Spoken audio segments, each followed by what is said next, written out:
Hello everyone. So let's start with our today's topic.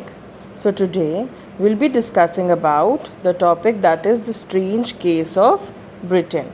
So some of the scholars have argued that the model of the nation or the nation state is Great Britain.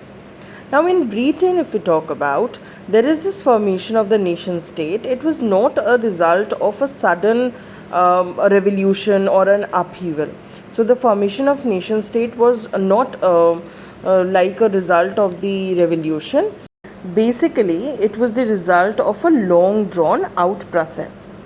So the process was very long for the formation of the nation state of Great Britain, and there was no British nation prior to the 18th century.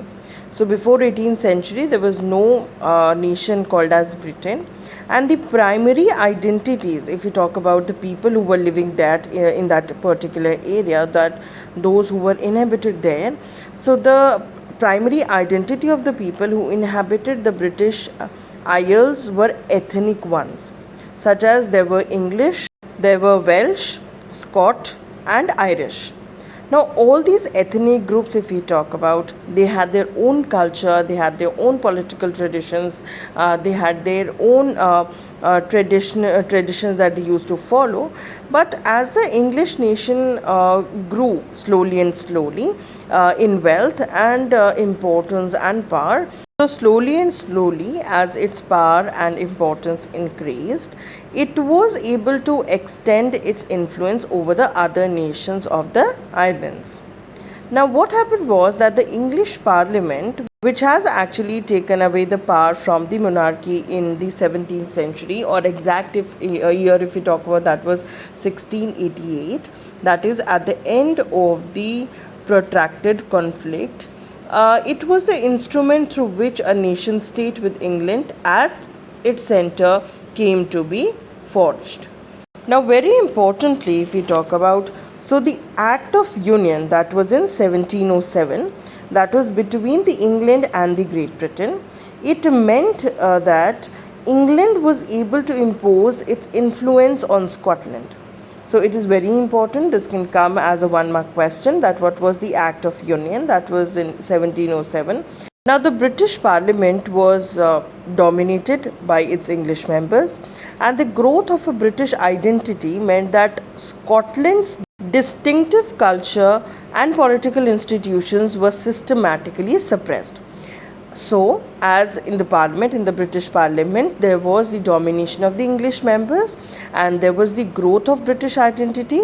So, the Scotland culture and political institutions were suppressed. Now, the Catholic clans, if we talk about, they had inhabited the Scottish Highlands, and they have suffered a lot. They have suffered terrible repression whenever they attempted or they tried to assert their independence. So, always they had to face repression. Now, the Scottish Highlanders, they were forbidden to speak their Gaelic language, or we can say their own language, or they were also not allowed to wear their national dress, and even in large numbers they were forcefully driven out of their homeland. Now, if you talk about Ireland, Ireland also suffered a similar fate, and it was a country that was deeply divided between Catholics and Protestants. As I've told you, the Christians are divided into two sections, that is Catholics and Protestants. Catholics are the group that believes that they require priest for the link between the God and them, and on the other hand, if we talk about the Protestants, they don't require the priest, as they believe that they can connect with God without the help of the priest or any mediator.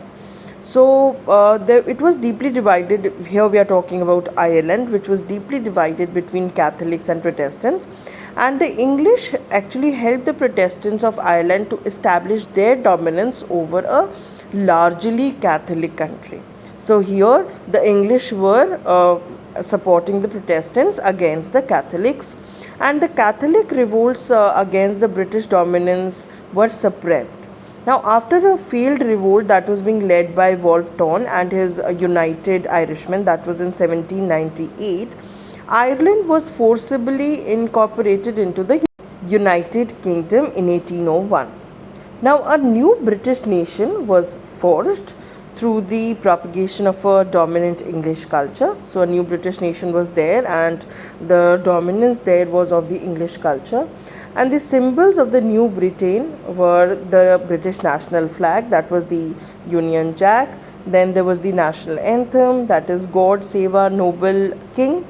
Then there was the English language, dominance of English culture, and these all were actively promoted, and the older nations survived only as a subordinate partners in this union. So the older nations were actually there, they have not dissolved, and they were kind of, their position was as a subordinate partners in this union.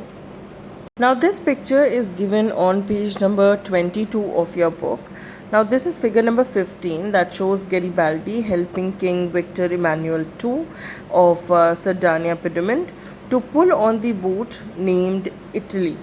So if you remember that in the previous video when we were talking about the unification of Italy, we talked about the contribution of Garibaldi in that, and this picture clearly shows that Garibaldi is helping here the King Victor Emmanuel II in winning over Italy.